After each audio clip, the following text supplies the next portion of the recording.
لی ترکیه و باکوری کردستان آماده کارین هلبجارتنان جالی دسته سربخوی هلبجارتنان یسکی و تیم بری و برن. یسکی 16 ماه سال 1905 هاتیه دام از راندن. دسته آبلند هلبجارتنان جی 11 اندامان پیکتی ادگلویه که هر یک جا AKP، CHP، HDP و MHP نونرین 4 پارتین سیاسی جی ده دسته ایده جهدی گرن. دسته آبلند هلبجارتنان جبو یکی مجداره تاوی کدامه که گلک کم هبوجی خو آماده کریه. Yüksek Seçim Kurulu'nun bu kararları kanundan. Biryarên desteya bilind gelek caran tên rexne kirin. Ev rexne gelek caran dicî dene. Lê em saziyekê qedîmin. Me di nava 6 rojan de hemû amadehiyên xwe kirin. Car caran niqaş di navbera endam û nûneran da derdikevin. Lê ez bawerim ku YSK saziya herî bi bawerî ye. Me ji bo hilbijartinên yekê mijdarê biryar da ku li Cizîr û Batmanê ciyê çend sindoqan bêne guhertin.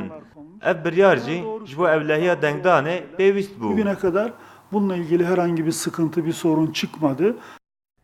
نونر CHP de desteya bilind de jî behsa rolê giringiya desteyê dike lê dibêje bi taybetî bu hilbijartinên yekê mijdarê biryara guhertina cihê çend sindoqên li Bakurê Kurdistanê biryareke şaş bû. Sıkıştırılmış takvimden dolayı herhangi bir sıkıntı yaşamayız. HDP gelek caran li dijî biryarên desteya bilind derdikeve. Nerazîbûnên HDP gelek caran dicî dene. Binêrin nihayem dibêjin wê çima ciyê sindoqan guhert dibêjin evlehî tune. Lê rastî ez wisa nafikirim. Divê desteya bilind dibin bandora hikûmetê da nemîne.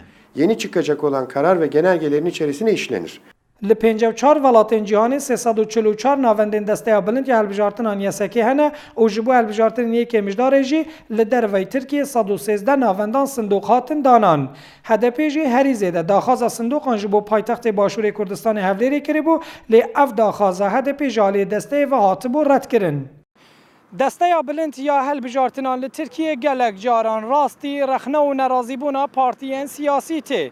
Lêbelê daviyê partiyên siyasî neçarin ku baweriya xwe bi vê saziyê bînin ji ber ku hemû kar û barên hilbijartinan bi destê vê saziyê birêve diçe.